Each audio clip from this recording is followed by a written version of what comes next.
Сайн байцгаана уу эрхэм хүндэт сонсогчдоо. За хөх нурууд подкаст болон оршихуйн шивний подкастын хамтран бэлтгэж буй 2 дугаар цуврал подкаст ороход бэлэн болсон байна. Өнөөдрийн зочин хөх нурууд төрийн бус байгууллагын үүсгэн байгуулагч хөх нурууд подкастын админ Ирчид Ташуур Зайран буюу Төгсөө.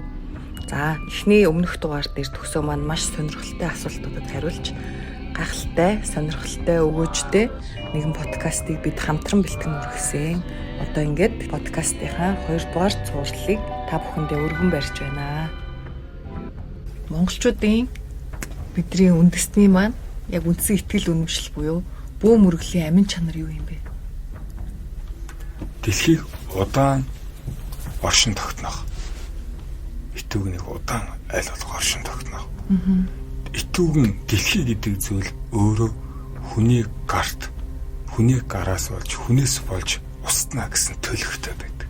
Энийг аль болох удаан үргэлжлүүлэх, өөр удмаа ингэж үргэлжлүүлж дэлхийг удаан амьдруулах. Бөөмөргөлийн гол философи болов юм. Би нэг номноос уншиж ирсэн юм аа. Ерөөсөө бүх зүйл амьтай байд юм байна. Тэгэд нэг ийм үг байсан. Амьтай болгон сүнстэй, за амьгүй нь харин эзэнтэй гэдэг. Тийм. Бүх зүйл амьтай, амьгүй болгон шимтэй буюу эзэнтэй. Тэгэхээр монголчууд бид нар ерөөсөө л яг үнэндээ бүх зүйлийг амьтай юм байна, сүнстэй юм байна гэдгийг бидний эцэг хүүхдүүд ажиглаад мэдээд энэ ухаанаа биднэрт өвлүүлээд байна. Тэгээд та түрүү монголчууд бол дэлхийн дархлааны эсүүд юм а гэдэг үзэг гаргаж ирсэн шүү дээ. Тайлбар хэлсэн. Тэгэхээр монголчууд бид нар ерөөсөө юм биш үү? Яг тэр дэлхий дээр байгаа бүх амийг буюу бүх сүнсийг, сүнснийх нь хөгжлийг тасалдуулахгүйгээр тогтоон барих юм үүрэг даалгавартай үндэстэй юм шиг. Одоо хүмүүс нөгөө сүнсний даалгавар минь юу юм бэ гэж хайгаад байгаа шүү дээ. Тийм. Дэлгэрүүлэхин дэлгэрүүлж, устгахын устгадаг дархлааны эс байгаа байхгүй. Монголчууд. Угаасаа л 13 дугаар зууныг бодоод үзэлтэй. Буруу бүхнийг тасдаж хайж ирсэн юм шүү дээ. Тийм. Нөгөө хатуу хайр, зөөлөн хайрыг хослуулдаг юм шиг. Тийм. Амийг удаан орших, тогтнох. Ерөнхий том зураглалаар болол тийм байдаг. Тэгээд надаас тийг санагддаг шүү дээ. Ер нь эзэн Чингис хаан маань дэлхийг хүн төрөлхт нэг юм хатуу хайраар, эцгийн хайраар л хайрлцсан юм байна. Болохгүй байгаа хүүхдүүдтэй 5 салаа боо гэд сэлмээрээ засцсан тий. Болж байгаа зүйлийг нь маш их хөхүүлэн дэмжиж дэлгэрүүлэх гэж л тэр хүн хичээдэг байсан юм байна. Ер нь Чингис хааны ард ингээд бүх монголчуудын бидний үг дэцүүд л байгаа шүү дээ. Тэгэхээр тухайн үеийн дархлааны эсүүд маань бол жинхэнэ утгаар нь ажиллаа хийсэн байж тээ. Одоо би тайран дархлааны эс байж чадчихэв үү үгүй юу те. Дархлааны эс болёо хэвлээ. Вирус биш дархлааны эс болъё гэхүү монголчуудаа. Монгол нэрний утга учирыг юу гэж боддог вэ та? Энэ юу яасан юм аа? Надад бас л үг дэцүүд маань хэлж өгч ирсэн. Мөнхийн гал гэж. Тэгэхээр мөнхийн гал гэдэг нь юу хэлээд байгаа юм гэхээр амийг л хэлээд байгаа юм байна. Энэ амийг сүнсийг. Тэгэхээр Монгол гэдэг нь миний одоо үг дэцүүдээс маань тайлбарлаж өгснийг ингээд ухаад ойлгох юм бол ерөөсөө л амийг тогтоон баригчид, амийг хамгаалагчид, амийг үүтгэгчид ч юм шиг. Манай Монголд тэгж хэлж байсан. Монгол гэдэг чинь мон гэдэг чинь өөрөө мөн чанар гэсэн үг юм байна л да. Язгуур алтан хэлнээсээ мөн чанар гэсэн үг. Энэ мөн чанар гэдэг зүйлийг голлогчд юм байна. Голыг нь ингээ бариа те. Чамыг сахиулаад тэнцвэрийг олдог. Гол гэдэг утгаараа те. Усны гол байна уу, юуны гол байна уу хамаагүй мөн чанарыг голлогчд. Хүн чанар гэхээр яа вэ? Мөн чанар гэхээр яа вэ? Хүн чанартай байл гээд.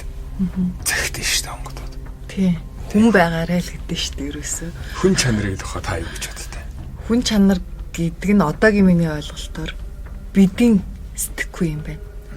Өмнө нь бол би болж ивэл би жаргалтай байвал бусд нь хамаагүй ч юм уу. Ер нь үнэндээ нэг ийм л хүн байж л дээ. Одоо болохоор бид хамтдаа жаргалтай байя, хамтдаа хөгжиё. Би энд ганцаараа хичнээн гоё байгаад бусд нь гоё яж чадахгүй бол миний гоё ах чинь ерөөсө хэрэггүй шаардлага утгагүй юм байна штэ гэдэг тийм өнцгт хүрсэн. Өөрийнхөө өнцгөр тайлбарлах. Тэгээ Монгол бичгээр тэгж үчдэг хүн чанар гэдэг. Хүмүүн чи нар гэж үчдэг. Нар гэдэг зүйл чи яг таны хэлдэг шиг бид гэдэг зүйлийг тэтгэх илэрхийлээд шүү дээ. Нар үргэлж гэрэлж идэг. Нар байхгүй бол бид нар яах вэ? Дэлхий устдээ шүү дээ. Хүндрэлт бүх ам устдээ шүү дээ. Хүн чи нар шүү. Чи нар шүү. Нар шиг гэрэлтэж яваа гэж хэлээд байгаа юм байна. Өвөгдүүд. Тэгэхээр бид нэр ерөөсөл хүн чанартай байх хэрэгтэй юм. Хүмүүн чи нар шүү. Хүмүүн та нар шүү гэж би таны сонсогчд хэлмээр нар шиг байгаарай. Заримдаа сар шиг байгаарай.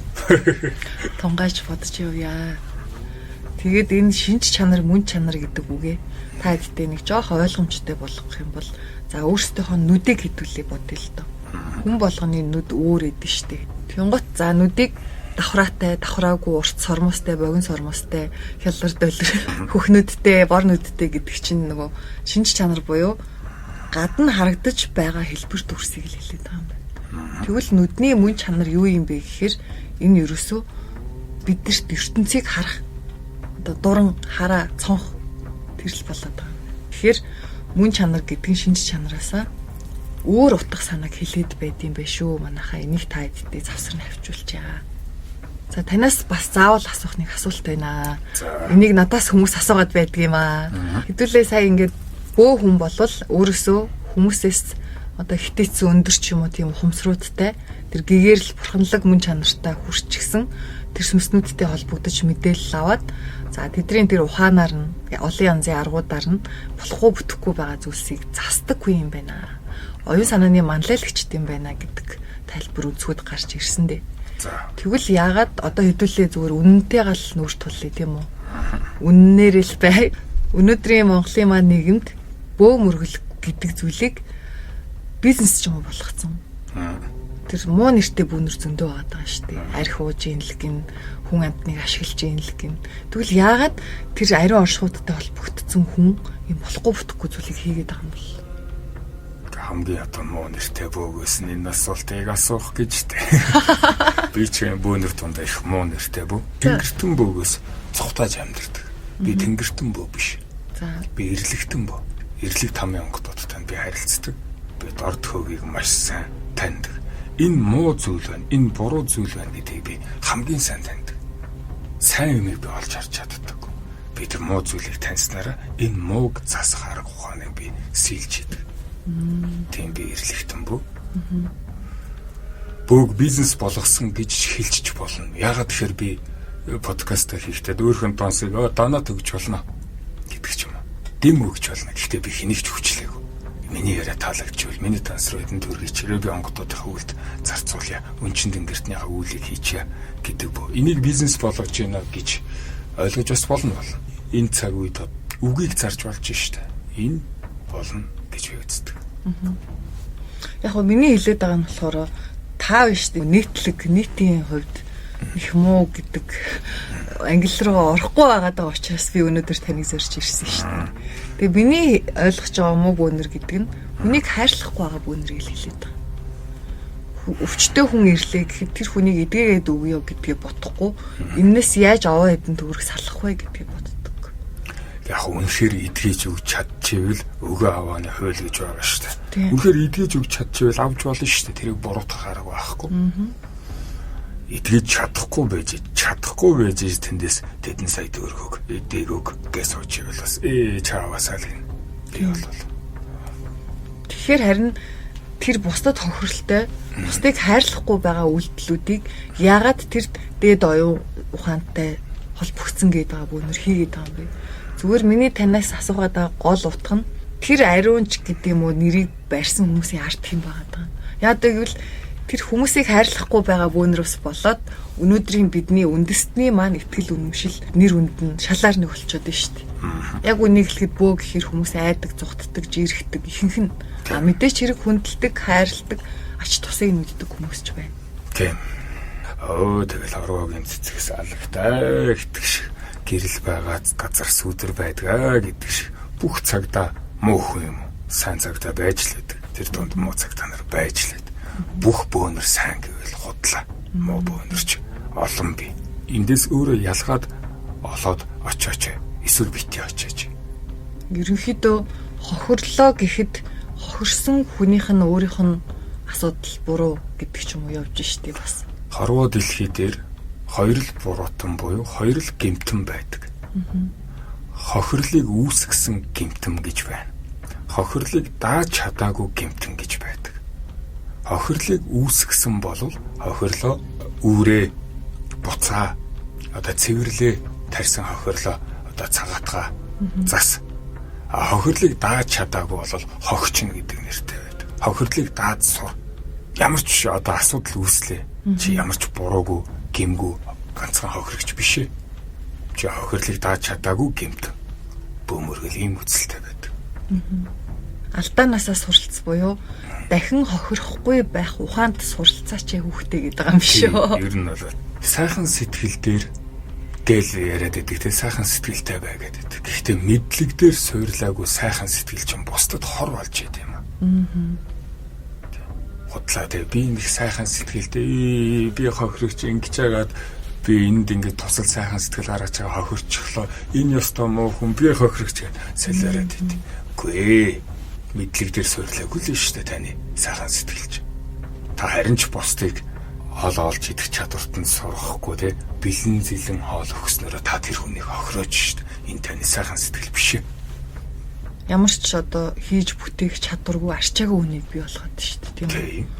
Халамж өгөөд байна те чадамжгүй хүнийг л бүтээгээд шүү дээ. Мэдлэггүй сайхан сэтгэл бол тэнгийн төрсөн дөвөө гэдэг нэг гоёг байгаа таа шүү дээ. Тийм. Тэгээ энэ яг хүүхдийн хүмүүжил дээр хүртэл харагддаг шүү дээ. Хайртай гэж чихэр боо өгөөд идэг. Тэгвэл тэр чихэр боо нь ирээдүйд тэр хүүхдийн эрүүл мэндэд ямар хохирол учруулах вэ гэдгийг ерөөсөө харахгүй байгаа даа шүү дээ.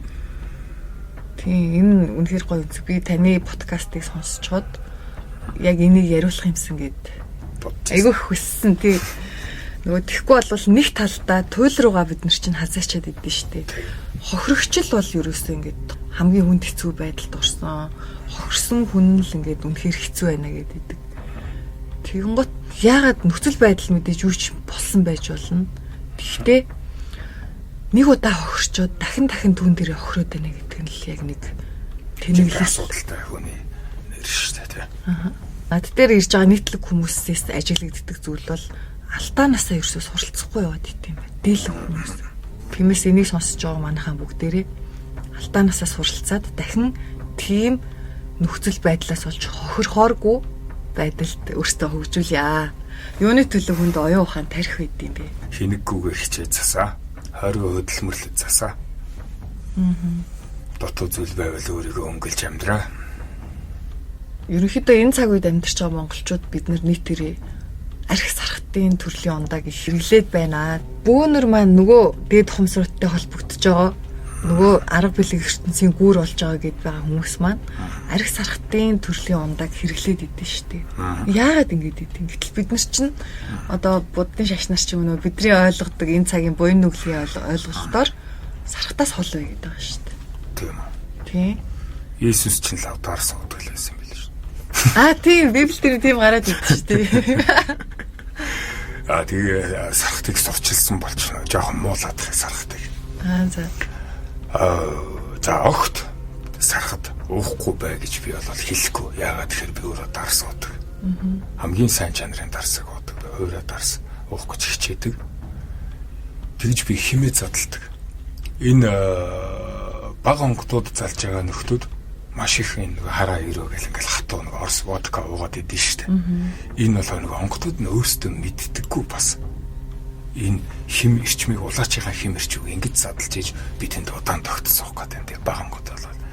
Онгод болгон нэг төвшин биш тэ. Онгодын төвшин маш олон төвшөд бохтод хүртэл ингээд төвшин байдаг гэсэн. Хүний яг дээдлийн төрөл бол бага онгод.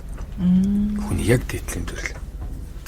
Савдаг мавдаг бас байгаа хүний дээдлийн төрөлгээд. Гэвч мэдхгүй чадахгүй зүйл онгодуудад байдаг. За энэ буруу юм байна гэдэг ч юм уу. Мэдхгүй байж байгаа, мэдж байгаа, суралцж байгаа онгодууд байдаг. Манай онгодууд хүртэл буугаал суралцж штэ. Гэрэл үсэг сурж гин, англи хэл сурж гин. Одоо энэ цаг үеийн яриагаар ярих гэж сурж гин. Онгод ч гэсэн хөгжөөд явдаг. Би ямар баг тэнгэр дээд тэнгэрийн залаад яваад байгаа ш. Онгод л залаад яваад байгаа штэ. Онгод гэдэг чинь бас зүгээр л хүний л дээдлийн төрөл шүү дээ. Ер нь бол бидний л өвд эдсэн сухамсар шүү дээ. За сархадны хувьд бол хүнийг аварчж болж байна, хорлцж болж байна. Сархтаа ууж чаддаг нь уугаач. Ууж чадахгүй бол битгий уу. Ухаанаа уудаг урагшгүй амтан бол чи сархтаар яах гэдэг юм бэ? Чанартай юмад чангахан хүртчихэлтэй. Би ийм үзэлтэй. Энэ сархад болгон өөр согтолттой байдгийг та анзаарсан уу? Яг адилхан градустай ирнэ. Мэдхгүй би яг тийм гэж хэлж чадахгүй байна. Онгодууд бол сархад хүртдэг. Хүртдэг. Уудаг, гудардаг биш хүртдэг. Жимийн сархтыг хүртдэг. Шим буюу сүүнээс гаргаж авсан сархтыг хүртдэг. Шимийн арх юунаас бүтдэг юм бэ? Сүүнээс бүтнэ, тийм ээ? Сүү гэдэг зүйл өөрөө юунаас бүтдэг? Хайр гэж бодож. Хайраас бүтдэг. Их үрийн хайр ч юм шиг. Тоглоно одоо үнэтэй ивлээд тэр хайраас хөдөлмөрийн үр шимээс бүтэж штэ. Тэрний ох шим болсон сархтыг онгодод хүртдэг, хүртдэг. Хүний л амьдралын бас нэг цэнгэл жаргалыг мэдрэх гэж бас зарим онгодод бууж байгаа. Зүгээр л жаргах гэж буудаг онгодод байдаг. Уйдаад буудаг онгодод байдаг. Онгодын ертөнцид зовлон гэж байдаггүй гэж ярьдаг. Бид нэр зовлонгоо ирж зовлон байхгүй болохоор энэ жаргал гэдэг зүйл чинь бас утгагүй болчтой юм байна. Би нэг үр удам дээр буугаад удмаа цаадах юм. Тэг жоохон сорионд ороод жоохон зовоодах юм гэдэг онгодод бас байдаг. Тэд нар шимийн арх уудгаас биш энэ орс водка уудаг. Хараа ир арх уудаг. Орс водка чи юунаас бүтээд байгаа те? Амийг тасалж тэр спиртээ гаргаж авах юм тул те. За яг дарс бол бас байж болно. Тэр ургац, тэр жимс одоо мод цус үзэн ишвс юм уу да те? Ихсгсэн те. Тэрэн шиг тэр водка, зодка тэр орс муухай тийм өндөр градустай арх битээ угаарай бөөнөр минь ээ. Уухаар бол шимийн сархтаа хүртээрээ. Согтуулт нь бүгд өөр байдаг. Водка, орс водка уухад хүн төвчгөндөг, тасраад солирж өгдөг. Зодоонуудын хий одоо өстэй ингээд тогшоод ингээд харгисалждаг. Шимийн архийг уухад хүн аюу жаргалтай, маш гоё таашаалтай согтдог. Шартасаа хийгээд шимийн сархтаа бүлээдгээд бүх булчин тавираад айгүй сайхан нойр аваад сайхан болж штэ. Зохист тунгаар хүртгэхэд те. Түүнээс шөө би бөөнөр ууд ингээд орс архи уугаад инхтэй тавьдаа. Арга уугаарай. Хаяа нэг шимээ хүртээрээ. Агтаа шаргал сүтээ цайгаа уугаарай. Гутарч битээ уугаарай. Жаргаж хүртээр. Гутарч битээ сууж байгаарай. Би гутарч суудаггүй. Би гутрах юм бол шал өөр юм хийдэг. Дасгал хийдэг, ном уншдаг, алхдаг гэдэг ч юм. Би маш жаргалтай үйтэй. Хайртай хүмүүстэйгээ дотны хүндлэлтэй найз нөхөд дотор уудаг. Найр тавьж уудаг би. Найрлаж уудаг. Би чамтай найр тавья. Хоёлаа сайхан эвлэрье. Жаргалтай байя. Их хүн ууж сурах хэрэгтэй гэж би боддог. Тэгээл нэг жоохон юм долоочоод дөлөв хийгээд агсамнаад ингээд ээж болохгүй. Энэ ад соёл биш та. Ууж иж ажил бүтдэг. Ирчүүдийн хувьд. Эмэгтэйчүүдийг бол би ууг гэхгүй. Ирчүүдийг бол тохируулаад зүг ууж сураараа. Чанартай юм уугаараа. Бидэд юм заван спирт найруулсан юм уугаад байгаараа. Сайн чанарын дарс өгж болно. Гэхдээ сайн чанарын дарс одоо маш олон давуу тал байна шүү дээ. Тэр чинь айгүй олон антиоксидант агуулж ийн хөгшрөлтийн эсрэг үйлчилгээтэй байна. Спирт гэдэг зүйл чинь хүний биед ороод өөхийг дайчилж идэг. Хуурай дарс ууснараа хүн эрүүлжиж турчж болж байна. Стресс гэдэг зүйл байгаад байна. Энэ стрессийн түвшинг бууруулж бас болоод байна. Гэхдээ талланх нэг шил одоо нэг хондог дарс гэдэг ч юм эмийн журмарч байдаг ч юм. Иймэрхүү байдлаар хүртэж болно шүү дээ. Хүн хорхоор ерөөс уучих гээд юм бэл. Одоо та нар бити арх уугаараа бити сархад хүртээрээ гэдэг хэнгүүд өөс гэд уучих гээд. Эргэлж болгоно зөв эргэл гэд хаар хүний сэтгэл зүгээрүүлж авдаг юм бэл. Тийм учраас би зөв хүртээрээ чанартай юм уугаарай л гэж хэлнэ. Би бол бас нэг гоё зүйл ингээд барайл авчлаа таны ярианаас. Гунигтай гутарсан үедээ ер нь сархтаас хол байх юм байна. Тийм. Тэгэхгүй бол нөгөө энэ ялангуяа 90 онд арчил гарснаас хойш Монгол айлуудад маш их тулгарсан асуудал шүү дээ. Арчил гарсны дараагаар өмнө ажилтдаг байсан үйлдвэрүүд, байгууллагууд маш олноороо үе таалгаа хаагаад тэгээд хүмүүс нөгөө ажилгүйдэлд өртөөд за тэр үед одоо байсан ээж аауд манд бүгдээрээ л хаа үүрэл одоо урагшаа гарч исэн гэж ярьдаг шүү дээ. Тэнгуут хөөрхөдөө нөгөө эрэгтэй хүн бизнес хийх юм өгөгдлгүй бизнес арга ухаангүй хүн эмч жишээлбэл байлаа гэхэд бизнес хийхгээ явцдаг. Тэгээд нөгөөх нь дампуурангууд сэтгэлээр унаад сэтгэлийнхаа тэр зовлон шарахыг мартах гад арх ингэж уудаг байж байгаа л ер нь бол монголчууд бидний аав нар тухайн үед маш их нийт тэр ингэж арх тарсанд орсон юм байна гэд. Тэгэл нөгөө зовлонгоо нэгэ мартах гад. Тэгэхээр хэдүүлээ энэ айгуу гоё бид нар бүгдээрээ л хичээл авчлаа тийм үү. Зовлонгоо нэгийг мартаж бас болно. Гэхдээ зөв. За хатуу сарахад уумаар байна гэж бодъё. Сарахад гэдэг зүйл өөрөө хим эрчмийг задалдаг гэж хэлсэн шүү дээ. Богшсон химийг задалдаг. Би богшчлаа. Стресстэй байна. Үхэх гээд байна. Нэг юм болохоо байчлаа тий. Тэгэхэд би сарахад онгод нөгөө стресс зовлонгоо мартчихад байна шүү дээ. Зарим тохиолдолд. Гэхдээ би тэг ганцаараа ууж байгаараа. Ятхнаа сартаа ууж байгаараа. Саранд ууж байгаараа. Сартай хамт эрчмээ задлаа. Тэмээний ястай арх хүний сэвэг гаргадаг. Тэмээний яс аваа шүү дээ. Зүгээр хөрөөдөд номтголчлаа. Тэн дээр чанартай арх хийчих. Абсолют байдаг ч юм уу. Одоо юу гэдэг Грегус ч байдаг ч юм уу. Бүр өндөр градустай арх хиймээр байвал хийчих. Тэндээсээ нэг 15 грамыг уухад чи сэвтлээ гэж бодъё. 99% найрладаг. Вау. Сэв гэдэг чинь ерөөсөө биднэрт бие маань энергит бохирдол үүсээд байгаа юм. Сөрөг эрчим биед нь алдсан байна. Энийг задлж өгдөг. Хар сүнсэнтэй хариуллаа. Бид нар бөөнөр тийм үү. Дандаа нөгөө хар сүнстэй л үзэлцэж байгаа шүү дээ. Тэгтэл тэмээ гэдэг амт өөрөө говьд байдаг тийм. Говийн гүйдэл гэж байгаа шүү дээ. Тэр говийн гүйдлийн жим дандаа явдаг учраас дандаа дайруулсаар байгаа. Тэмээний яс тэр хэмд төсвөртэй болцсон байт юм байна. Би тэмээний ястай одоо сархатнаас 15 грамыг хүртээдээснээр миний ясан тэр хэм мэдээлэл шингэж би хэр барыг хар сүнсэнд дайруулах болдог. Бөөнөр бол иймэрхүү байдлаар ашиглаж болно.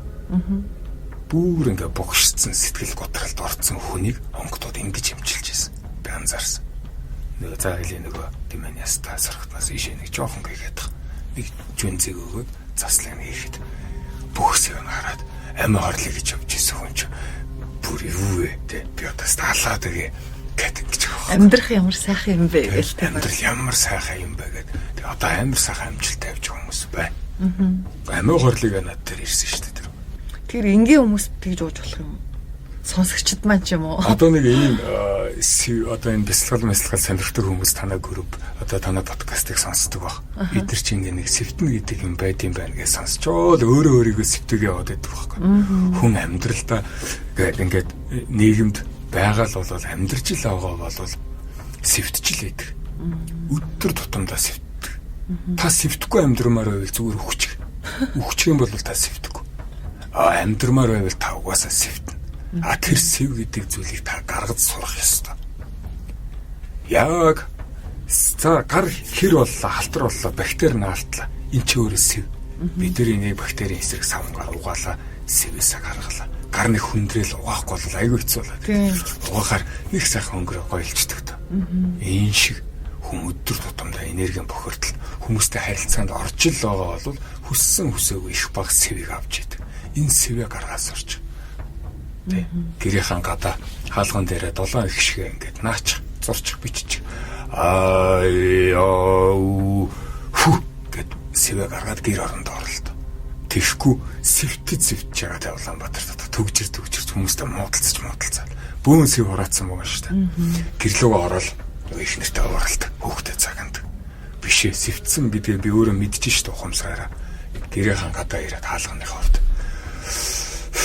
күнзгий амсаавлаа 7 ихшгээ дуудлаа бүх сэвэ гөвлөө бодлоор гөвлөө цаангослоо сайхан боллоо ш гэрлүүгээ энийгээ дараа л та миний хүүхэд аав хүүхэд хайртай ань минь ижил минь эрхэм минь иймэрхүү байдлаар сэвэ хүм өдрө болгон гэж гаргаж явахгүй болдгоомаа энэ удаад ихээр бухшмал болоод тесэрдээ ихнэр хүүхдээ барьж авч цодтой агсан тавьдیں۔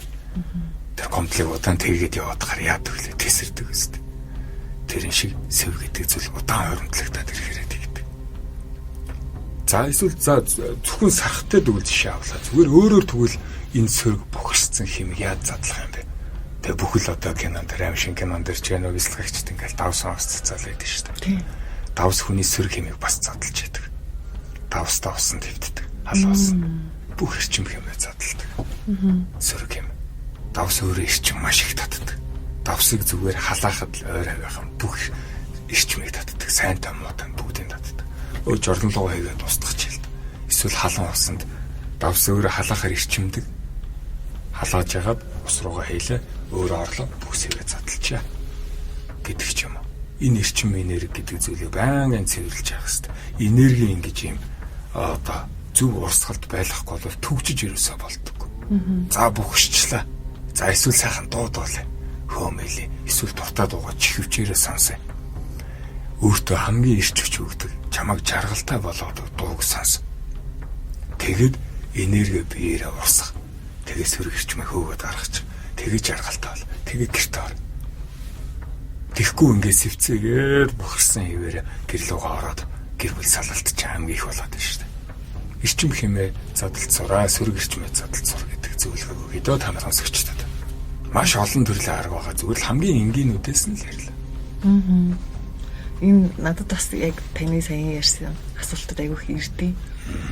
Тэгээд бид нар яахтай хувцас хэртгэхэр угаагаал өмсдөө шүү дээ. Тэгээд тэрнтэй л нэг ялгаагүй юм шиг санагддээ шүү. Угаасаа л бид нар энэ хар цагаан гэл маш олон өнгө холилдсон ийм л ертөнцид ийм л гариг дээр амьдардаг юм чинь. Нөгөө ус руу нэг үсрээд орцсон бол хуурай гарч ирэх боломжгүй гэдэг шиг. За намайг худлаа ярьж гинэ үнэн ярьж гинэ гэдгийг мэдхийн тулд одоо Улаанбаатар хотод авра оншилгааны газар маш их байдаг шүү дээ. Хүний энергийг оншилдаг. Сэвтцэн байж яагаад очиод авра оншилгаанд ор. Тэгээ өөрийнхөө энергийг хар. Харин миний аргаар эрчмээ задлж давстаасан дартах ч юм уу нөгөө нэг 15 г тэмээн ястай архиа уучих. Тэгээд дууга гой дууга сонсчих. Тэгээд авраад үзүүлээрэ. Тэр үнтэй лагийг бити аваарай. Тэгэл үзүүл тэгэхэд шал өөр гарна. Энэ биоэнергийг шинжилдэг хүмүүс мэддэг. Гэхдээ яг хөө тэр чинь амьдрал нь юм хөөрхий тэр нөгөө лаануудаа зарахгүй бол бас болохгүй байгаад нь шүү дээ. Тэрийг буруудах аргагүй. Энэ би яг тийж боддоо шүү дээ. Одоо энэ лаа маш энергитэй учраас би нэг аваад гэртээ хасахаар миний энерги засарна, гэрийн энерги засарна гэд хүн итгэж байгаа. Итгэлээрээ ер нь бол засаад идэв юм байна. Итгэлээрээ бодлын хүчээрээ тодорхой хэмжээнд засдаг. Гэхдээ тэр ла таны биед чинь хортой шүү. Тэр чинь парапен агуулдаг. Тэрний оронд шар таасаа барьж агаад тэр галаараа засчаараа. 100 бол нэг сайхан голын эрэхт очиод сайхан гал түлээд дуудуулаад, урайлаад, уухаалаад эрчим энерги засчаараа, байгалийн хэмээ татчаараа. Тэгээд очиход бол юун тэр авраад зүгээр пүүл гарч ирнэ шүү дээ. Маш гоё гарч ирнэ.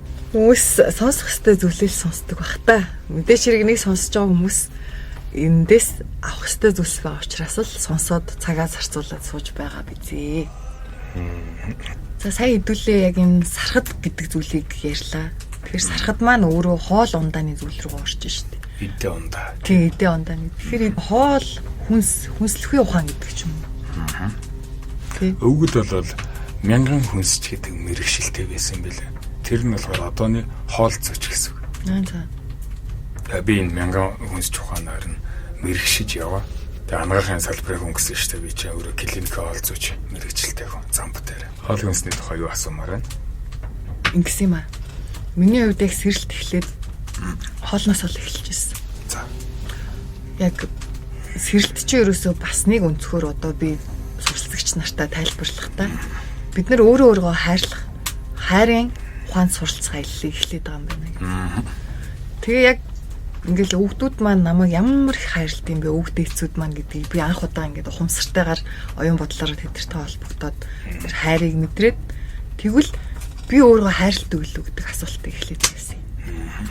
Тэгээ хайр гэж яг юу юм бэ гэд ингээл бодоодсэн чи ерөөсөө үйлдэл юм байна гэж одоо миний хувьд. Тэгээ тухайн үед тэгвэл би одоо өөрийгөө яг яаж зохистойгоор нь жинхэнэ хайрын ухаанаар хайрлах вэ гэдэг маань хоолноос л эхэлчихсэн. Тэгэхээр манай сонсогчд бас яг энэ бид нар ерөөсөө идж байгаагаараа өөрсдөө бүтээд юм байна. Тэр тал дээр та ухаан хайрлаач. Чөлөөтэй ингэж гоё ярьж өгөөч. Чөлөөтэй яриа тий. Монголчуудыг нэг бусад үндэстэнгүүд махчид гэдэг байдаг шүү дээ. Яг үүндээ монголчууд маш бага мах иддэг. Монголчууд төгс цагаан алдангууд. цагаан хоолтон гэдэг нь болохоор өөрөө тэр хайраас бүтсэн цагаан идэг хэлээд. Сүүнээс бүтсэн цагаан идэг хэлээд. Одооны шиг тэр нэг гурил мөрөл хэлцэн ааруул мааруул биш ээ. Жинхэнэ төгс цагаан идэг мөнхөд тогтмол хэрэгэлдэг байсан. Зуны цагт бол мах идэхгүй шүү дээ. Борцоо идвэл идэнэ. Маш бага идэнэ гэхдээ хөвчлэн цагаан идэгээл хүнсэлдэг байсан шүү дээ. Иддэг байсан шүү дээ. Мах их идэнэ гэдэг чинь бүр арга барсаар аахгүй. Одоо өөр сонголтгүй идэл иддэг тий. Өөр сонголтгүйгээр залхуураад бид нар маха иддэг болсон сүүл үе рүү. Тэр 12 дугаар зууны үед бол ерөөсөө ногоо иддэг, цагаан иддэг байсан гэж байна. Ногоо идэхдээ бүр маш нарийн шимтэй ногоонуудыг иддэг. Дархан цаазд газрууд гэж байдсан шүү дээ. Тэр цаг үед ингээд дархалдаг байсан гэдэг. Тэр болохоор нөгөө тэр уул, тэр орчин бүсийг дархалж иж энд ямар ч айл буухгүй мал явуулахгүй гिचиж нөгөө нэг эмийн ургамал нарийн ногоонуудаа тэр ууланд яг зэрлэгээр нь тарьдаг байсан бэл. Тэрийг иддэг. Маш олон төрлийн ногоо иддэг. Сүүн бүтээгдэхүүн 500 хэдэн төрлийн сүү цагаан идэ боловсруулдаг байсан ч гэлээд. Маш олон төрлийн цагаан идэ иддэг. За харуул гэхэд нөгөө цэцрагантайгаа ойллоо, энстайгаа нэрстэйгээ ойллоо гэдэг ч юм ингээд маш олон төрлөөр боловсруулдаг. Өрмөн гэхэд л маш олон төрөл байдаг. Гэх мэтэр маш их цагаан иддэг ард түмэн байсан. Махыг хүртэл тэгээд яг зохис тунгаар нэгддэг. Өвөл хавартаа. Цагаан сар гэдэг баяр нь хүртэл те яг цагаан идэ илбэг тэр намар болдог байсан гэлдэгдэж шүү дээ. Бүх юмны тэр шимэн оргил зэгтээ хүрсэн хоолондоо зүйл. Тэр үед нөгөө найраа хийдэг байсан гэж. Тийм. Тэр дархан цаазд газар их сонирн байгааз. Тэрж тэр 5 салаага эмийн ургамлаа тарихын тулд тэр газрыг төрийн бодлогоор энэ газрыг дарахлаад хаа энд одоо бид нэр ийм зүйл тарих гэж байгаа. Ийм хүнс боловсруулах гэж байгаа. Дайн дайжим тэр үед маш их байсан тийм. Дайн болоход хамгийн түрүүнд юу зэгдэг байсан бэ гэнгүүт хүнс байсан байл.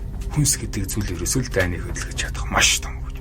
Хүнсг болол бид нар дайн хийж чадахгүй. Бүх ингээд ногоонуудыг тарих гэж чийдэг. Арилжаа чинь жин чин аймаачдаг. Манай одоо онгод тэгж ярьдаг байхгүй. Би бүр сартуул арилжаачнаас авсан гэх нэг аим хатаацсан банан идэв штэ. Хатаацсан. Тэрийг хүртэл би ингээ будаагаад аваачаад булж идсэн. Ургах нь яах нь. Өөх. Энэ яг баас шиг юм аа. Энэ ургах нь булж идсэн байдаг. Тэгээд тэр зэтгэн буюу тэр амтд төмсийг бол бас маш ихээр тарьдаг байсан гэл. Эцэнд болж итгэхээр айгуу гоё амттай гэдэг.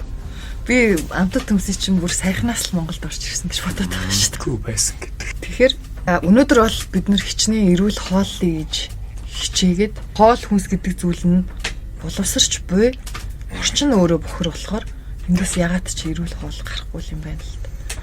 Тэгээд та түрүүн өмнөх хоёулангийн подкастн дээр яг чанд ман гэдэг. Тийм. Чанд маны талаар та биднэрт ойлголт өгвөл болох уу? Чанд ман гэл ингээ нэг гурван ман гэл тэ нэг зүйлний тэмдэг тавьчихсан ингээл нэг төвдөөс орж ирсэн зүйл шиг ингээл нэг гурван тусал тавьчихсан тэ. Үгүй монголчууд чанд маны ухаантай буюу энэ гурван зүйлийг чанад манаад хаа чанад ман гэсэн үг юм байлээ. Тэр чанд ман нь болохоор өөрөө юу юм гэхээр агаар хөрс ус энэ гурвыг л чанад манж цэвэр ариун байлга гэдэг утгатай үг юм байлээ. Үеийн үед чанд маны ухааныг та нар хизээж умартаж одоо болно. Үл умартаж болно. гэж хэлдэг. Тэнгүүд одоо яг энэ гурав нь яг энэ цаг үед ирчээд байгаа учраас онгодод ингэж олноороо буугаад байгаа. Хөрс ч бохирдсон байна. Агаар ч бохирдсон байна. Ус ч бохирдоод дийлэнхэн ширхчлээ. Тэгээ 90 оноос хойш та хэд судалгаа хийгээд үзээрэй сонсогчд. Тэ хідэн гол горих ширхсэн байна гэдэг ингээд мэдээлүүд нь гараад ирэх баг. Хөрс яаж бохирдож байна? Энэ тэгээ суурин соёл иргэн шинэл рүү шилжээд тэр Улаанбаатарын хөрс шараа ямар байна? Уул уурхаагаас болоод энэ орон нутагт бас ямар байна? Аим шиг байгаа шүү дээ. Тэгэл нэг сошиалар хараал ингээл шүүмжлэл нэг идэв бичдэг. Энэ бөөнөр бид нар чинь яг тэр тухайн голомтод нь очиод тэгэл чадхаараа тэмцэл хөөгдөд явдаг байхгүй очиод бөөлөл ингээл үнэхээр арга мухардж байгаа. Тэгэхээр ерөөсө хөрсөө ирүүл байлганаа, агаараа ирүүл байлганаа, усаа ариун байлганаа. Энэ чанд маны суур байж бид эрүүл амьдрал бүх зүйл рүү уялдаж орж ирдэг. Уягалдаж Уйлраа онлогддог байгаа шүү дээ. Уйлдаж орж ирдэг гэх юм уу. Йоо таныг яриг сонссон чинь бүр ингээл нүдний өмнөр зүгээр живс гэл зураглалаад өнгөрч шít. Уул уурхай амт тэр бол бүр үнэхээр би бүр ботгоос ч ингээд гол зураад сэтгэл өвдөд идэв. Тэгээ ядчил сүүлийн үед энэ говь нутаг маань ямар их ус нөөц багтаа штэ хангаа газрыг бодвол тэгэхэд тэнд уул уурхай ирэхлэн гэхээр яг нөгөө миний яг хувьд өөрийн хувийн маань үзэл бодол энэ урааныг олборлтыг би бол маш эсэргүүцээд байгаа хүмүүсийн нэг нь. Тэгээд надад яагаад би эсэргүүцдэг талд нь орсон бэ гэх юм бол уран гэдэг процессоо илүү зүгээр 1 минутын дотор тэнд 7 тонн усыг ашиглана гэдгийг нь би олж мэдээд шууд ингээд болохгүй штий. Тэгвэл говь нутаг минь яах юм бэ энэ чинь ингээд ийм усгүй газар хамаг усын шавхч гар чинь энэ би амьдрал үлдэх юм үү те үнэхээр бүр нэг ширхэг за хүн амьдрах нь битгий хэл үүсч урах боломжгүй болчих юм биш үү гэдгийг нь ойлгосон болохоор л бас уул уурхайн бизнес эрхэлж болно.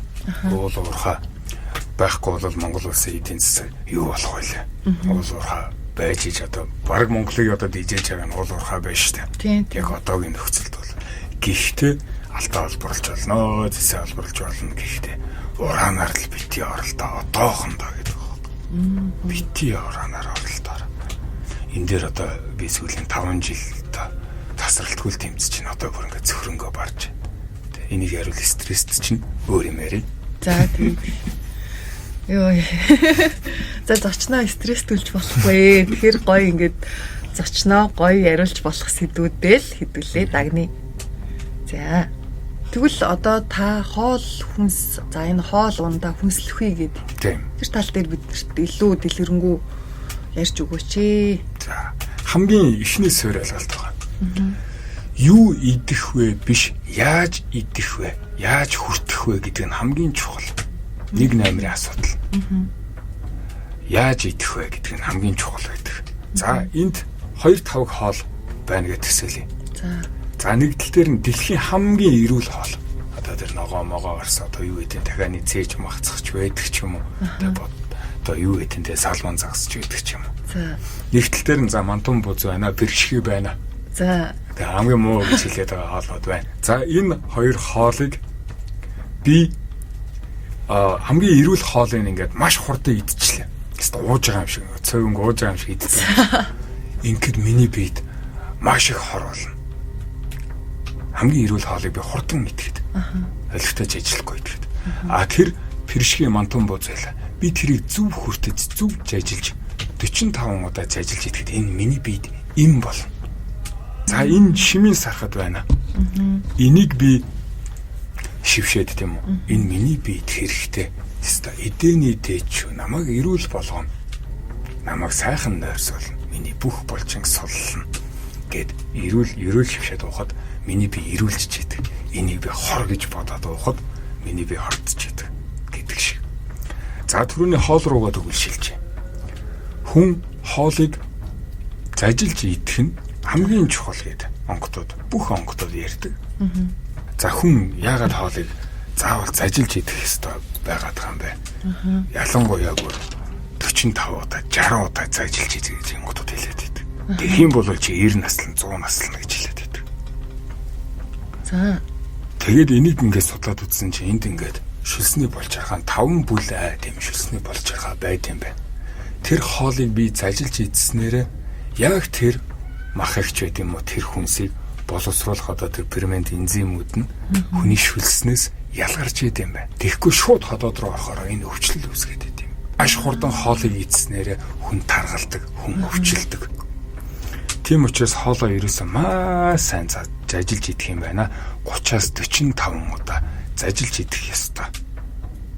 Юу идэх чинь биш, яаж идэх чинь 1 номерт чухал. Хамгийн ихэнд. За тэгээд хоолоо идэхдээ аль болох нэг уцаа уухгүй, зурагтай үзэхгүй. Монголчуудын нэг хооллох соёл гэж байдаг. Хоол идэж байхдаа юм ярихгүй гэлтэгээд идэв шүү дээ. Бүр хамаг Монголын үед цаазаар авч исэн тохиолдол байдаг. хоол идэж байхдаа гахсан хүнийг Цаазаар авч исэн тохиолдол байдаг. Яагаад вэ гэхээр хүн яагаад гахдаг вэ гэхээр хүн зажилж идэгээс болж гахдаг хоол идэж байхдаа. Дутууж ажилласнаас болж гахдаг. Гэхдээ яагаад тэрийг цаазалсан бэ гэдг нь тэр жаягийг тогтоох гэдэг. Хоолыг заавал 45 удаа заажилна шүү. Ингэснээр манай эрүүл мэндийн салбарт маш хэрэгцээтэй байна. Нэг хүний амиар бусад маш олон хүнийг аварч болох юм байна гэдэг. Тийм философи яваад байгаа. Том зургаар нь хараад байна шүү дээ. Тийм. Тэгэхээр хоолыг ерөөсөө маш сайн заажилж идэнэ. Юу идэж байгааг харж идэнэ. За би үхрийн мах идэж байна, стейк идэж байна. Би үхрийн мах идэж байгаа шүү гэж тухайн хоол руугаа төвлөрч бодож иж тархинаас яг тэр үхрийн махыг боловсруулах одоо шүлсээр дамжиж тэр шүрлүүд нь ялгарч идэг. Таниад байна. Тэр тархинд таних систем процесс. Одоо нэг японочууд хүртэл цайгаа уухтай хүртэл ингээд бясалгадаг шүү дээ. Цайны ёс мостой тий. Яг тэгж хүртдэг шүү. Монгол тийм хоолны соёл гэж байсан. Энийг олохнуудад маш сайн мэддэг байсан байлээ. Маш хатуу тийм хоолны ёстой.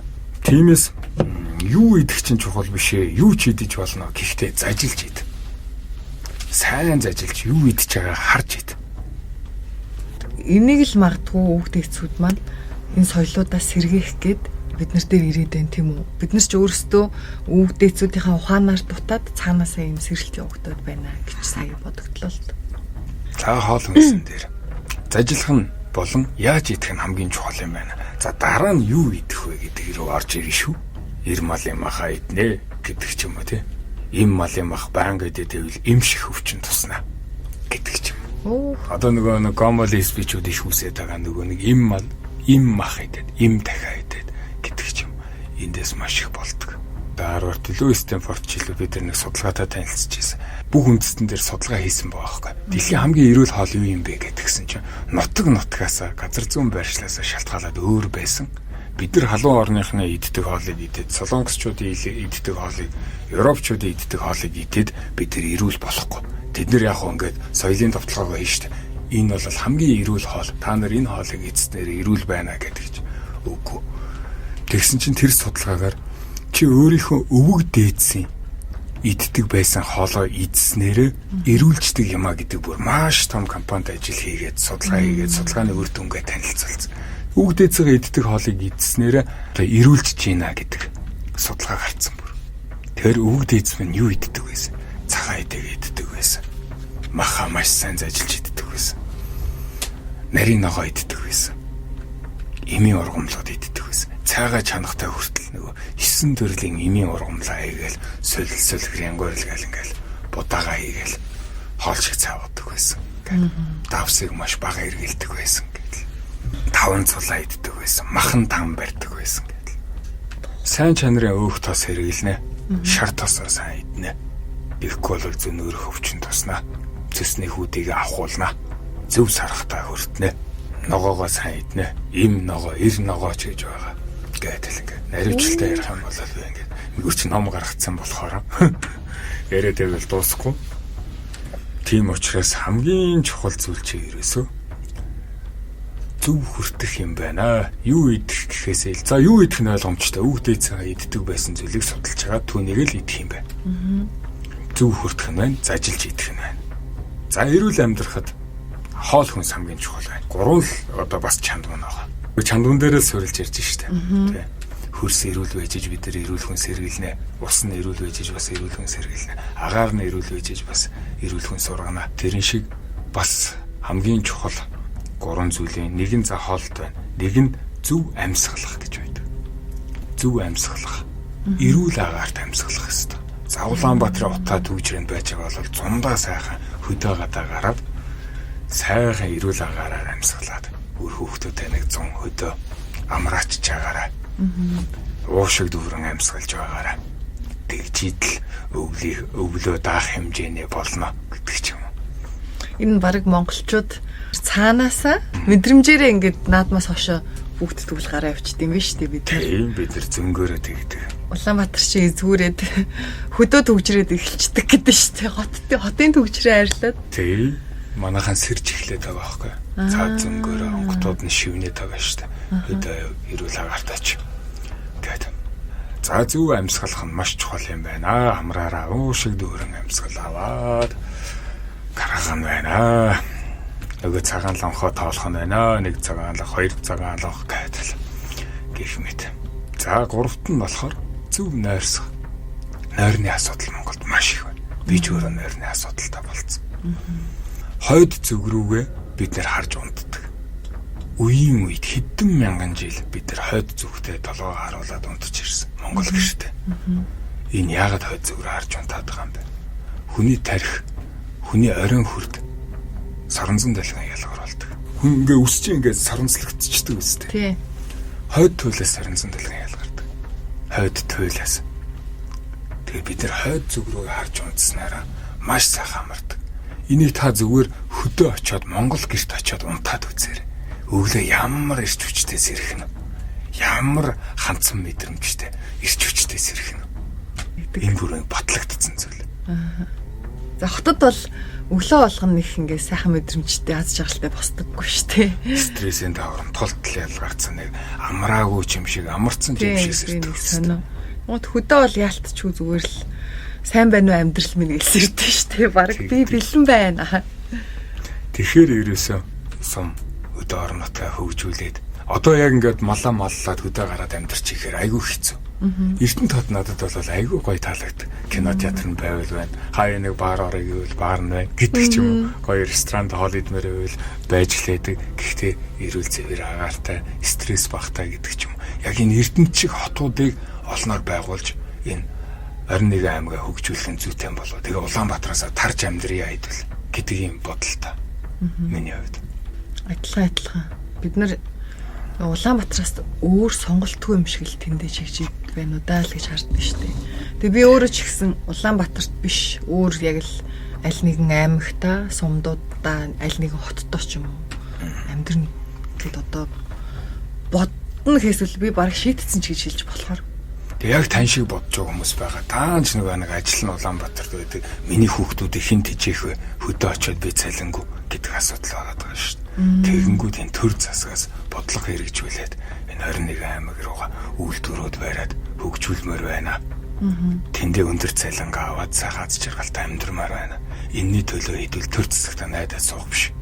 Нэг ч иргэн бүхэн энийг дуу хоолойгоо өргөж хичээх хэрэгтэй байна. Бид өөрөөсөө төлөөлөл хөдлөх хэрэгтэй. Тийм.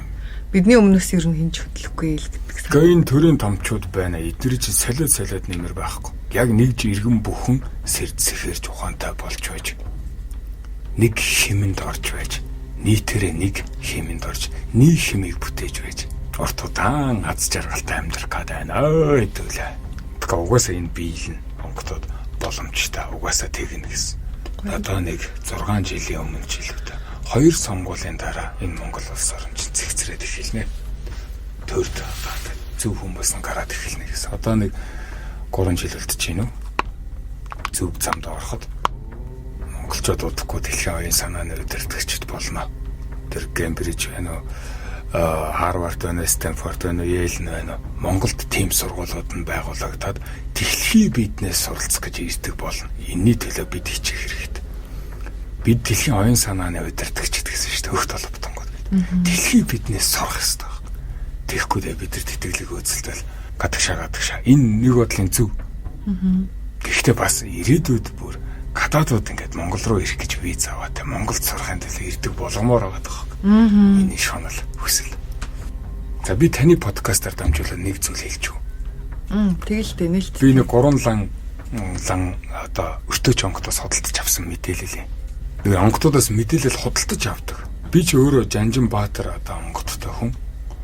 Тэгэнгүүт манай онгодод тийм гадаад онгодуудтай айхтар харилцаа холбоо байхгүй. Гадаад онгодуудтай харилцдаг дэлхийн бүх мэдээллийг авдаг. Ховч онгод буюу өртөөч онгод гэж байдаг. Энэ өртөөч онгодоос жилд нэг л удаа мэдээлэл худалдаж авч болдог. Өмнө нь болохоор би мэдээлэл бас авч исэн. Ковидын өмнөх. Зүгийн муу зүүн урд зүг гэж байна. Тэнд бом хар тэнгэр буюу тахал тэнгэр гэж байдаг. Зүүн урд зүгээс бүх тахал гардаг. Монголын хувьд одоо зүүн урд зүг гингүүд одоо нөгөө хятад Таиланд байд юм уу те халууран байгаад байна шүү дээ. Эндээс бүх тэр нөгөө вирусууд тахал томонод гарч идэг. Энэ зүгийн муу зүүн урд зүгээс ийм шууны ханаа тахал ирнэ шүү гэдэг надад мэдээлэл ирж ирсэн. Тэр үед болохоор би одоо подкаст хийгээгүй байсан. Ойр төрний хүмүүстэй хэлж ирсэн. Миний ойр төрний хүмүүстэй энэ мэдээллийг амар ашиглаад та нөгөө нэг маск засаг байдаг ч юм уу те бүх юмнуудыг худалдаж аваад цөм баяцсан. Дэлгүүр мэлгүүр амар ашигтай ажилласан. Тэгээ 8 нэрийн дэлгүүрний ингэдэг гэдэг. Одоо би дахиад нэг мэдээлэл өгөргий. Энэ жилийн цагаан сараар би энэ мэдээллийг худалдаж авсан. За. Морь жилээс Монголд хэцүүд. Маш хэцүү зүйлсүүд болно. Тиймээс морь жилээс өмнө энэ могоо жилдээ багтаад гадагшаа сайн 4 гадагшаа юу. Хартын орноос их орноо димнэ. Чадах нь галын шугамн дээр алцах нь алалцсан. Дараа жил Путин өнгөрнө шүү. Орос хилээ хаах эрсдэлтэй. Бараг хаах бах. Энэ мэдээг та хэд ашиглаад аваарай. Оршихуун шивнэ сонсогчдоо. За биднэрт теста бүр юу ямар нууц задлж байгаа та? Дональд Трамп галзуурна. Путин өнгөрнө. Тэгээ ирээдүйн цаг хугацаа гэж байхгүй л дээ.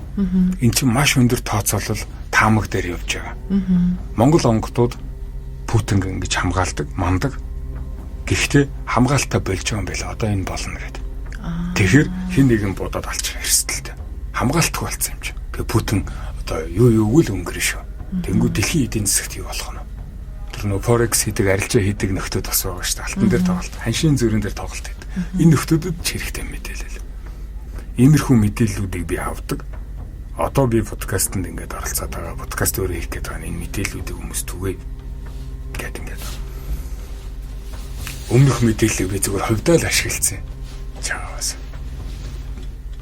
Угаасаа нийтэд дэлгэх боломж тухайн үед яг байгаагүй. Бөө подкаст гэдэг нь ойлгохгүй байсан тэр үед угаасаа.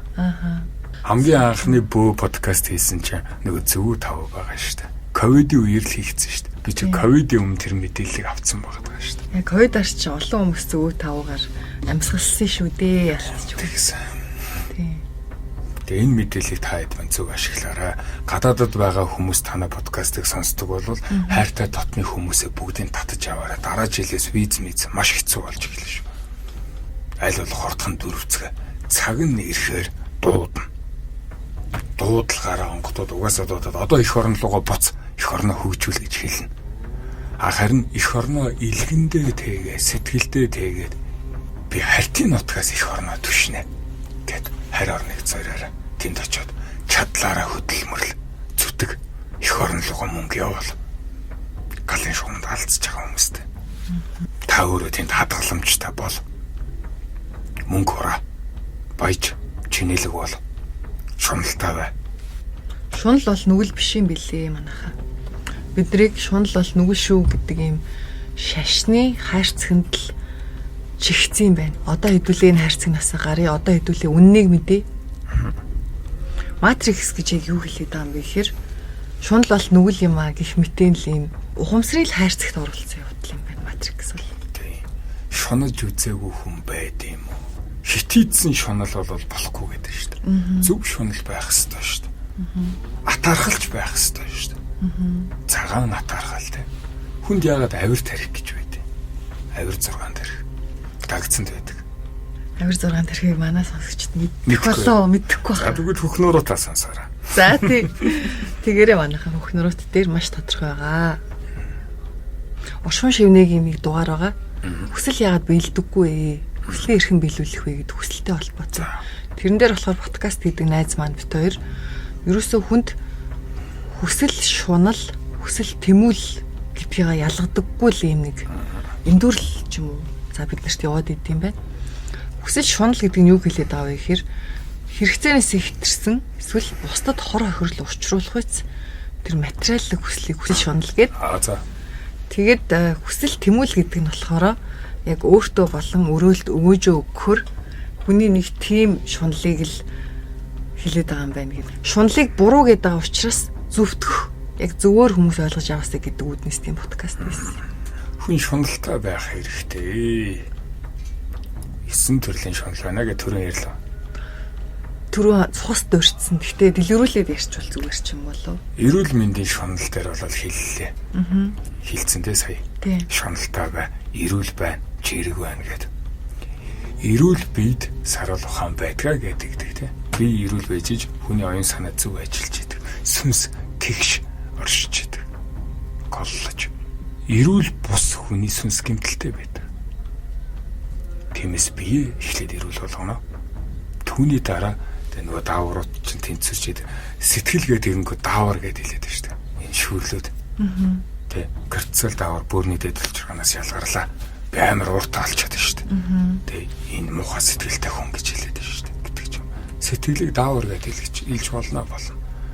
Сүнс хүртэл яг энэ хоёроос чинь шалтгаалаад эрүүл байх уу, эрүүл бус байх уу гэдгийг шийдэгдээд байгаа.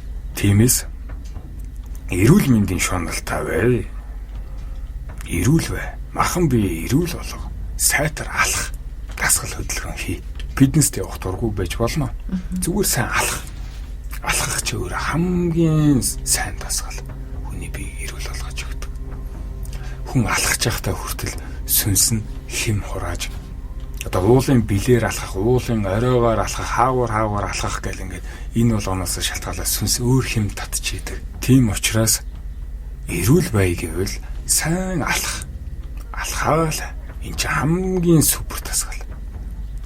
Бодол санаагаа хүртэл хүн цэгцэлж яадаг алхаж байхдаа. Бодол маш гоё юм хэр цэгцэрдэж шүү дээ хүн алхаж байхдаа.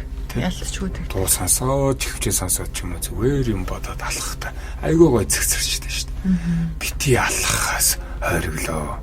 За эрүүл мэнд дээр ийм шуналтай байгаараа. Эдийн шунал. Эд дээр. Хүн баян байх ёстой юу? Ёстой гэж бодож байна. Хүн баян байх ёстой. Би ядуу хүнийг үзэн яддаг. Маш дург. Би баян хүн. Би чинэт тэглээгээд би энийг хүнлөө өртөж улсаа зарж аваагүй. Би өөрийнхөө яг цэвэр хөдөлмөрөөр оюунаа тултлан дайчилж ийж би өөрөө олсон. Гэхдээ би маш даруухан амьдардаг. Би экстрем минималгүй.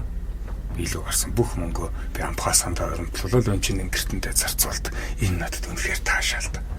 Сайхан байдаг. Хин нэгний би одоо дөрөвчөнд нь захирагдаж одоо надад одоо за сая төгрөг өгье. Чинд саналаа өгöd 10 сая өгье гэсэж би. Хуцаа зайлаа л гэж хэлнэ. Би өөрийнхөө зөв гэж бодсон үндэл саналаа. Тэгтэл Монголд тэг 100 мянган төгрөг өгье. Ганц шил арх аваад өгье гэхэд сонгуулийн саналаа хөдөлдөг. Ямар олон хүн байгаа вэ? Яг энэ мөнгө гэдэг, эд гэдэг зүйлээс болоод манайхан бүр ингээд хэцүү байгаа. Нөгөө Масловын онол санаанд оршлоо л доо. Хүн анхан шатны хэрэгцээгээ хангачиж тэрнээс дараа чинь одоо зүйлүүд рүү тэмүүлэх ч юм уу тэрийг харах бодох сөхөтэй болдог гэдэг шүү дээ. Гэтэл өнөөдөр яг монголчуудын хувьд тэр хоол унд тэгээд орон хувцсунар гэдэг нөө анхан шатны хэрэгцээнүүд дундаа л эргэлдээд байгаа учраас дараачийн шатны зүйлсийг харж чадахгүй ч байгаа юм болов гэж бодсон. Тийм. Тэгэхээр энэ анхан шатны хэрэгцээгээд дүүргээд дараачийн шат руу гарахын тулд хүн яах юм бэ? Ерөөсө хөдөлмөрлөх хэрэгтэй юм байна гэж боддог. Тийм.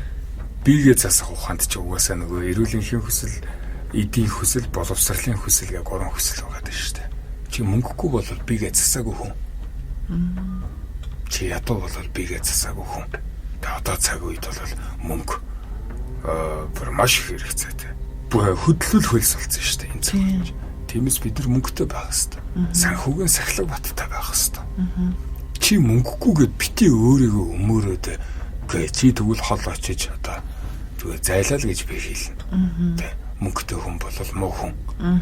Манай онгодоо тэгж хэлдэг. Чи амнаасаа баяныг зүхэх юм бол зүгээр зайлаарай л гэдэг. Харин тэр улсаа зарж авилгал хээл хахвал авч баяцсан нөхдүүдийг бол хатуухан цээрлүүл.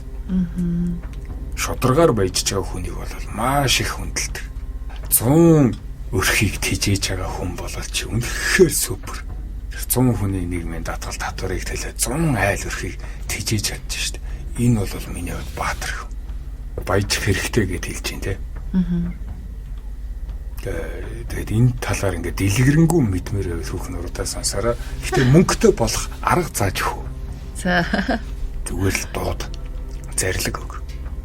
Хэдэн төгрөг хүсэж байгаа. Сая доллар хүсэж байна. Сая доллартай би болцсон. Надад ир. Энэ минийх. Тэгээд зарлиг өг. Амаараа халуун амьсгаагаараа дууд. Мөнгөний начхаа босго. Хитвчтэй бол тахил шүтэн дээрээ тэр өөрийн хитвчтэй тэр цуглуулдаг. Зоос цуглуулдаг хүн ядуу амьдралдаггүй чи мэдгүй. Зоос цуглуулдаг хүмүүс бүгд баян байдаг. Би нэг бүр ингээ практик дээр судалгаа хийж үзсэн. Зоос цуглуулагч нар байдаг шүү дээ. одоо энерги гэдэг зүйлийг биежүүлсэн хэлбэр. Тэр хий ертөнцид ч юм уу за 70 ертөнцид байгаа тэр эд баялаг гэдэг нэг юм энергийг тэр чинь боджуулаад ингээд зоос гээд мөнгө болгоод гаргаад ирсэн байна. Тэрийг цуглуулад байна гэхэр зүгээр сая бодоход айгүйх мөнгөний энергиудыг л бөөгнөрүүлээд байгаа юм байна. Өөрлөгөө татаад байгаа ч юм. Бүх зүйл эрчим энерги гэдээ хоёулаа түрүү ярьсан шүү дээ. Мөнгөний эрчим гэж байгаа.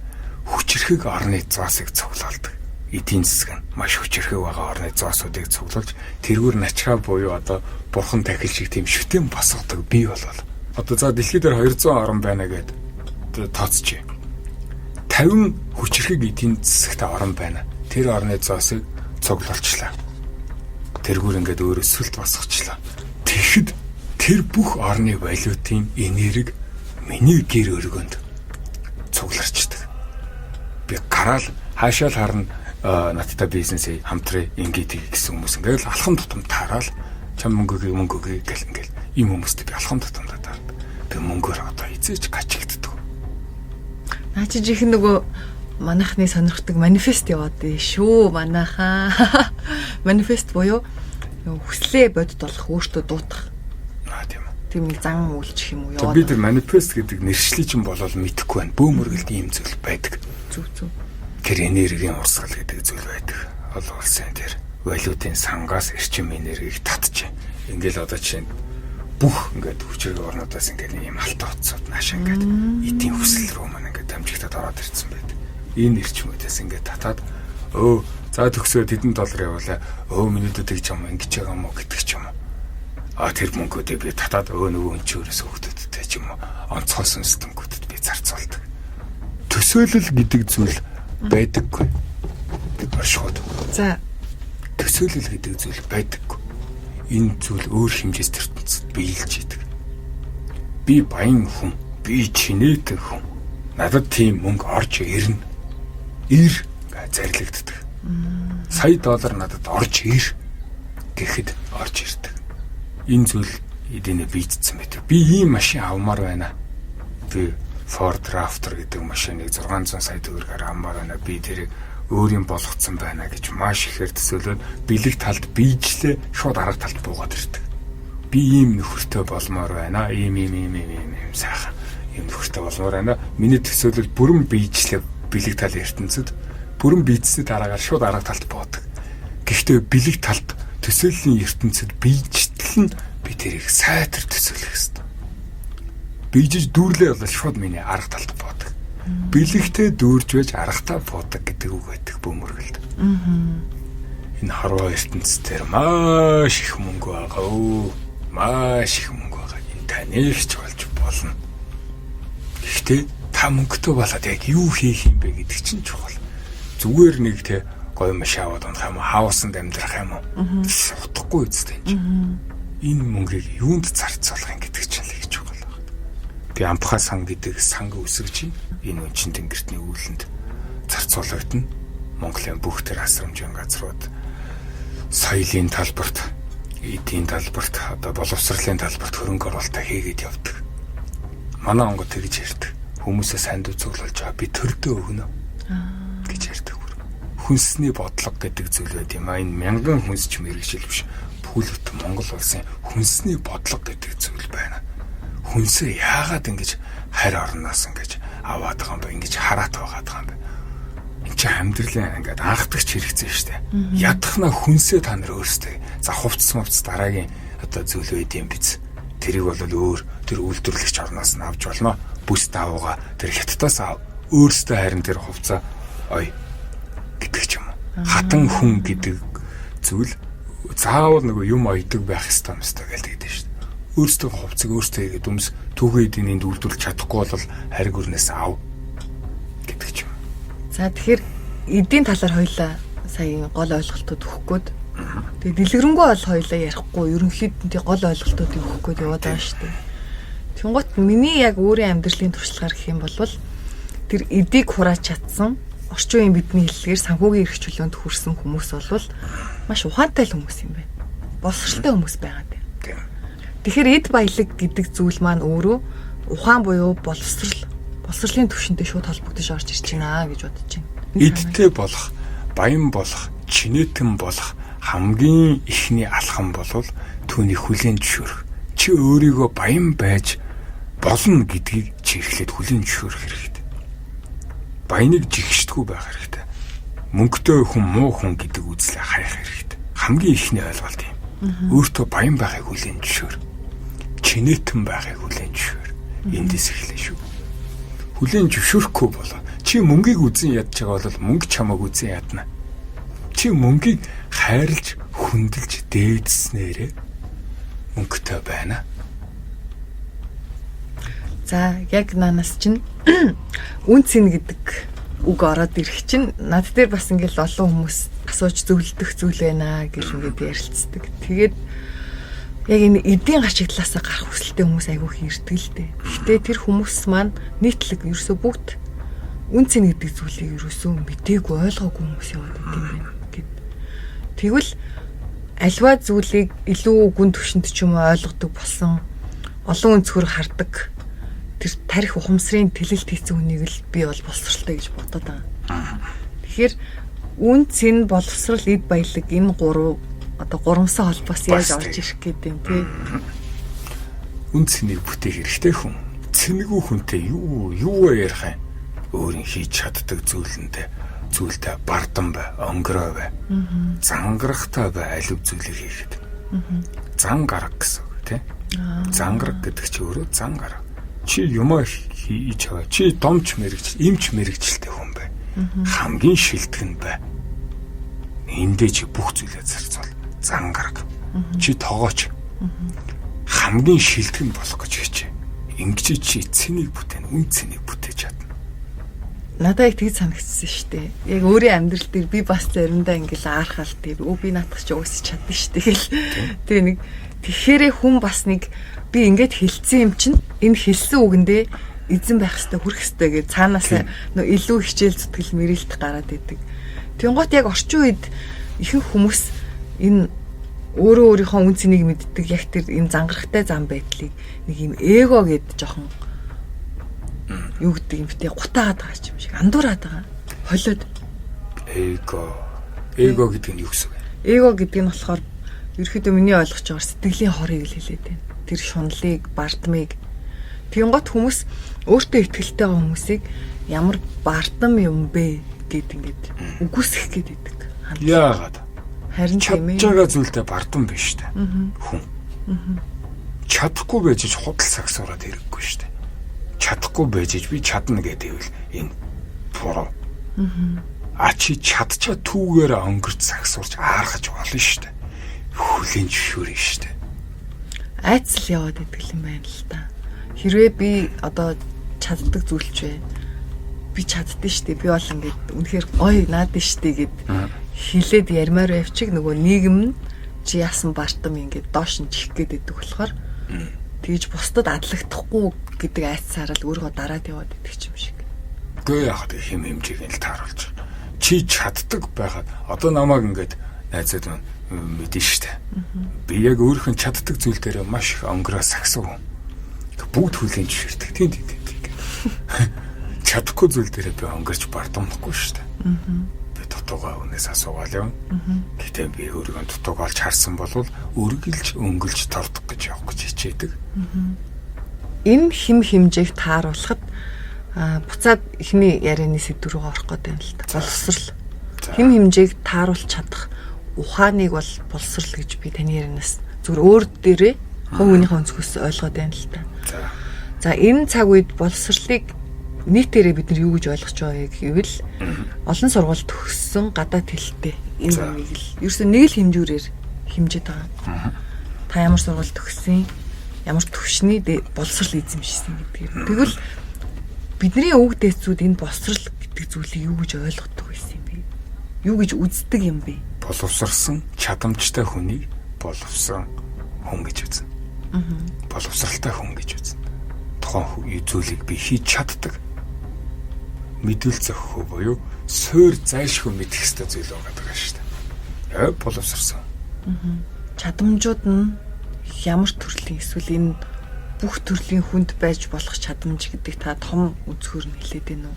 Хамгийн суур нь бол эрүүл мэндийн боловсрлоос эхэлдэг. Боловсрал те. Би өөрийнхөө махыг удирдах сурч, сэтгэлийг удирдах сурч, сүнс байт юм байна. Энийг удирдах сурч. Энэ цаг үед амьдарч байна бид нар. Тухайн цаг үеийн нийгмээ хүндэлнэ, хуйлаа хүндэлнэ, засгаа дээдэлнэ. Тийм учраас боловсролын одоо зэрэг дэв тогтоогоод өгсөн байж та. За бакалавр, магистр, доктор гэдэг ч юм уу те. Энд хүрэх гэж хичээх хэрэгтэй. Их сургууль сурч болохгүй гэж солирохгүй. Их сургуульдаа сур. Гэхдээ өөрийн одоо яг сүнсний өгөгдлөөрөө тэр боловсролыг эзэмшээрэй. Эмч хүн гоё юм байна, инженер хүн гоё юм байна.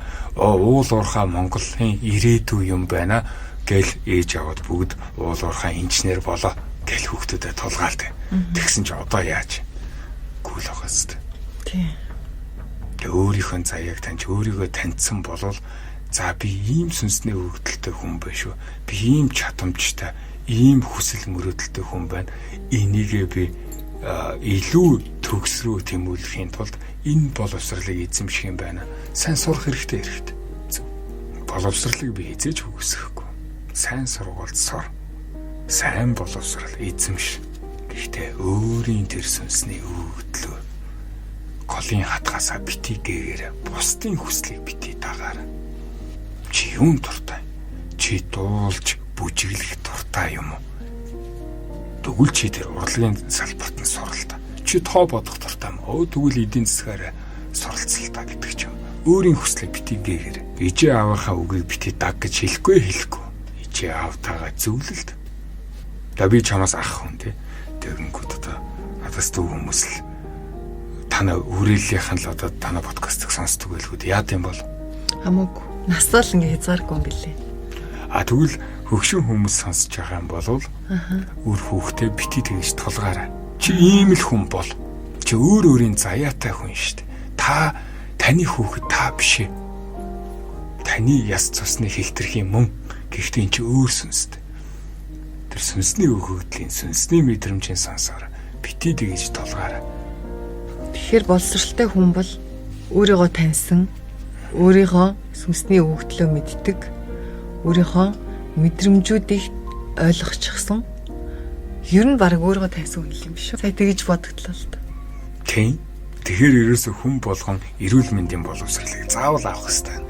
Эд буюу санхүүгийн боловсролыг заавал авах хэрэгтэй байх нь. Танин мэдхүү буюу мэдүүл зохих гэдэг зүйлийг заавал мэдэх хэрэгтэй байна. Бараг та одоо энд боловсрал олгоод суугаад байна шүү дээ, тийм үү? Мэдвэл зохихыг нь мэдүүлээд түрүү нэг ийм юун дээр орхигдсон санаагаа би нэмээд дараагийн сэдв рүү орчих. Надад болохоор яг манай үг дээдсүүд би үн цэн гэж юу юм бэ гэдэг ингээд аягүй асуусан юм аа удаан бодов. Тэгсэн чинь үн цэн гэхээс илүү ямар зүйлийг үн цэнтэд тооцдог вэ гэдгийг надад хэлж өгвөө. За нэгдүгээрт нь альва зүйл хүнд хэрэгтэй байх хэрэгтэй. Хин нэгэнд. Хоёрдугаарт нь болохоор дахин давтагдчихгүй гэж хэлж ирсэн энэ их сонио. Магадгүй одоо та бүхэн энд сууж байгаа яриа чинь үн цэнийг бүтээгээд байна гэж би ойлгож байна л да. Гуравдугаарт нь цаг хугацаанд байх ийм чанартай байдаг гэж хэлж өгсөн.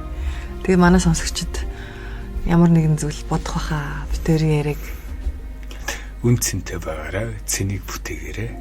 Одоо энийг хүн болгоно л ярьж байгаа байлгүй дээ. Боловсралтай хүн гэж чадамжтай гэр бүлээ сайхан аваад явждаг. Төмөн олондоо тустай хүнийг хэлнэ. Итүү нэгтэй тустай амийг тэтгэдэг хүнийг хэлнэ. Бусдыг хохироодог биш.